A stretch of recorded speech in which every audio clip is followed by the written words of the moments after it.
up, hunty? Yes, so today I will be showing you how I bleach and pluck this pre-plucked and pre-bleached frontal.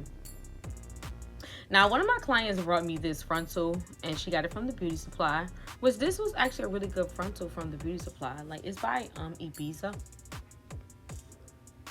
But I like this frontal. It's a 13 by 5 and it's very, very thick.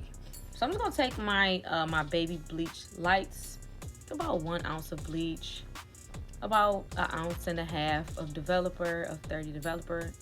You guys, this bleach does get really, really thick. The reason why I put a little bit more developer in there because I don't want it to be as potent when I put it onto the frontal. I'm also going to allow the bleach to sit there for about a good 5 minutes and allow some of the potency to go down, just because the knots are already bleached. So I don't want the bleach to be very, very powerful, to be so powerful going onto there. And I'm just spraying the frontal with some water to go ahead and lay down those baby hairs to make sure that I don't get any bleach onto those baby hairs.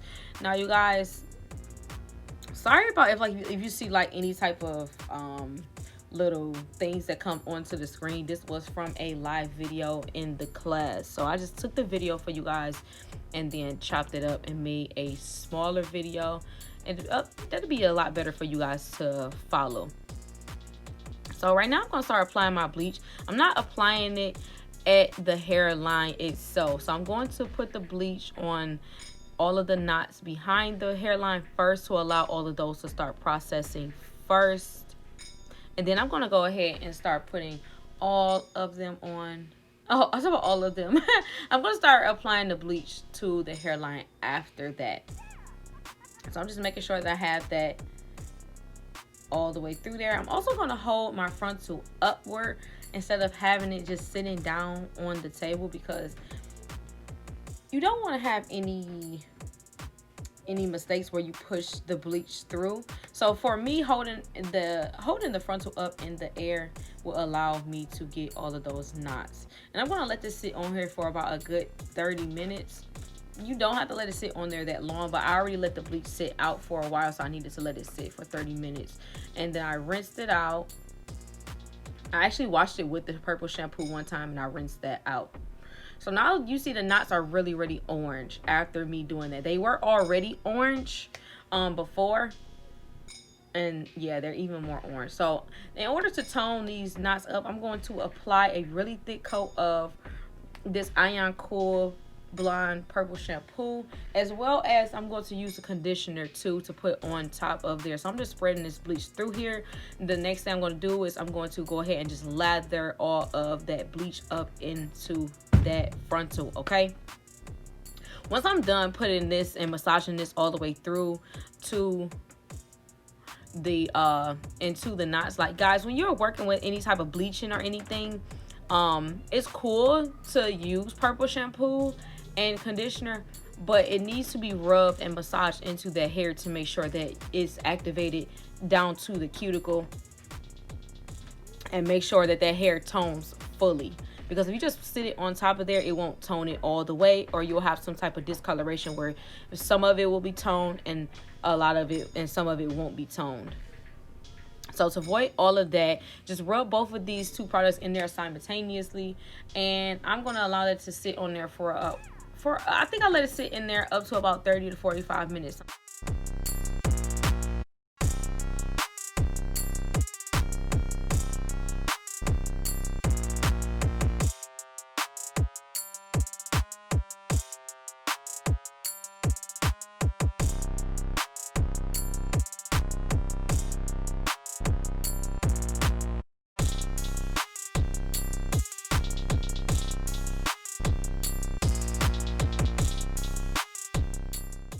So once I was done with that, allowing that to sit, I just grabbed a bucket of warm water, and I'm going to take this warm water and rub all of this bleach up. I mean, not this bleach. I'm going to rub all of this shampoo and conditioner up out of here, because it can get stuck onto that frontal and you don't want that. So I'm just going to take it and rub all of it out, and I'm going to show you guys how much she toned up by letting that sit on there. Like, you will be able to see my hand all the way through, and you will no longer see absolutely any of that oranginess. No oranginess whatsoever in not one area of this frontal. And these, girl, what? These knots bleach perfectly. What, hunty? Yes. This is a good beauty supply frontal, girl. What?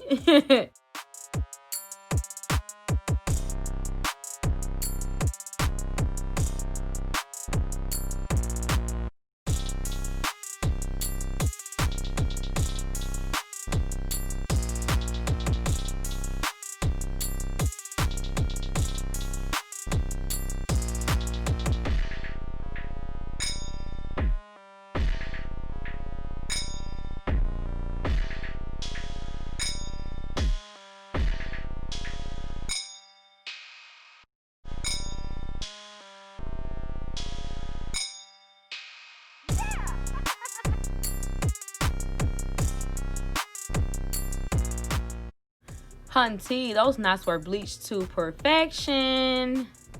So I'm gonna wring all of this out, and I'm gonna clean up my area real quick.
So I grabbed a nice dry towel. I do like that I also grabbed a brown towel as well. So it's a nice color, any light color will do. Any brown, tan, white will do. That way you could be able to see your frontal. Now this frontal is still really wet, so I'm going to go ahead and start plucking this frontal as well once I'm done showing off how I bleached my knots. Okay. Yes, that is perfect. Love. What? Yes, hunty. Okay, they are bleached perfectly, toned perfectly, everything. So like I said, I'm gonna go ahead and start plucking these knots.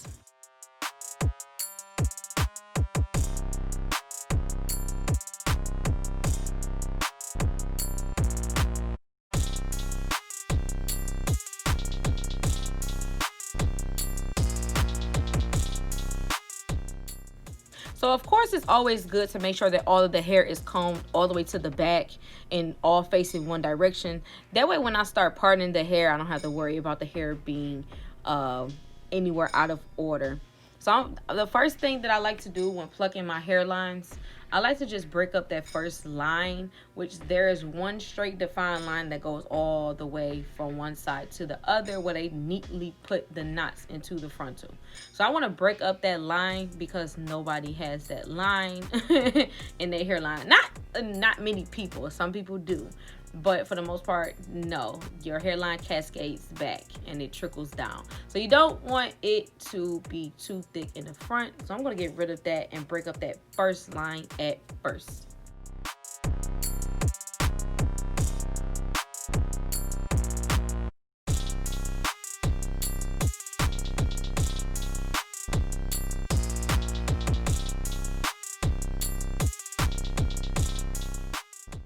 So yes, babes, my next task is to just part this hair 1 inch behind the front hairline. And I'm going to start plucking this in any thick spots that I see. Now, I started doing it this way versus me going layer for layer behind the hairline, directly behind the hairline. I started doing it this way because I felt that it's a lot better when I see the hair already already plucked way behind the hairline, and then I take another layer, part that, and then I pluck that again. It's better for me to see it this way. This way I don't create absolutely any bald spots or anything, and I can see the thicker spots that are in front of the areas where I already just plucked behind there. To me, like I said, it's just a way better deal for me to do it this way.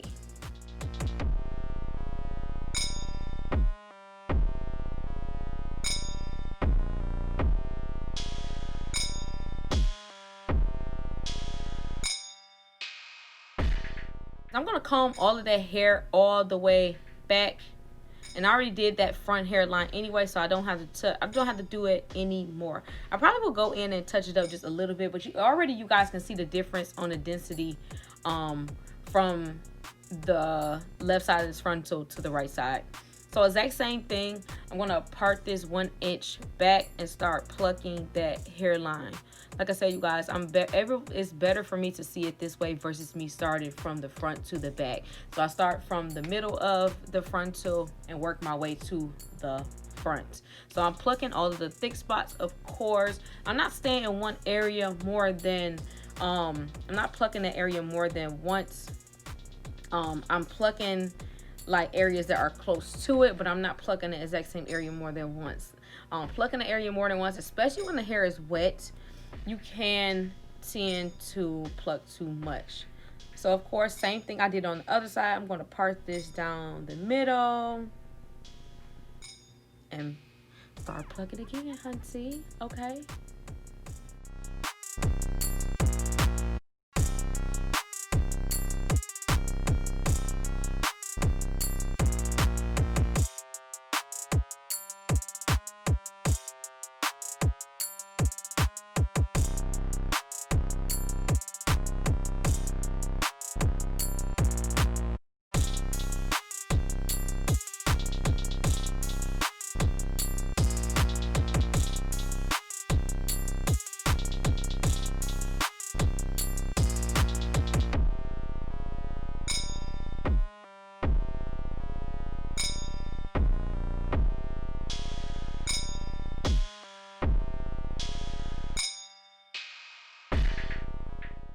So the entire purpose of plucking is just to get rid of all of these defined lines that are on here and just make the hairline look a lot more natural.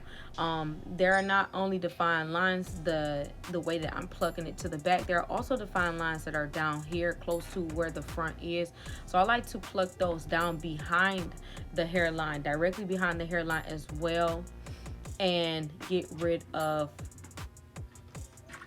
any thick lines that I see that are right there. Okay, because I already plucked the first line in the front, and now I'm plucking directly behind the hairline. That's also helping me thin out the front hairline at the same time. Okay.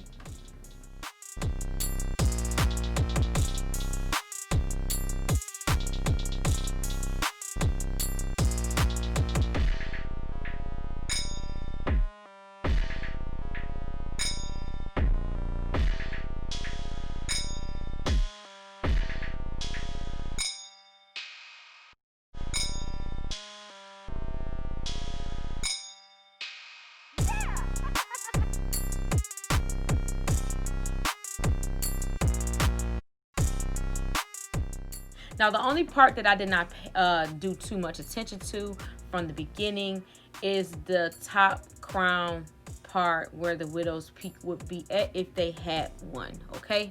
So basically the middle of their forehead. So this part right here is still really thick. I did not spend a lot of time on that. I like to leave this part for last because it's just so much better for me to do it last and after I've seen what I've done on the sides. Okay, that way I can just make sure that I pluck this and it blends with what I did on the sides. Okay, so that same exact deal, plucking 1 inch behind the front hairline. I'm gonna go ahead and pluck down as well in this middle part more than I did on the sides. Like I said, just pretty much just making this hairline as natural as possible.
You'll see me too, like flatten out this hair as I am plucking it. It helps me see where I need to pluck. Me flattening out the hair shows me the all of the dark spots. Well, all of the thick spots, I mean. But yes, you guys, I am completely done with this wig, and I'll show you guys too a video, a photo of how that hairline came out. Okay, yes, hunty.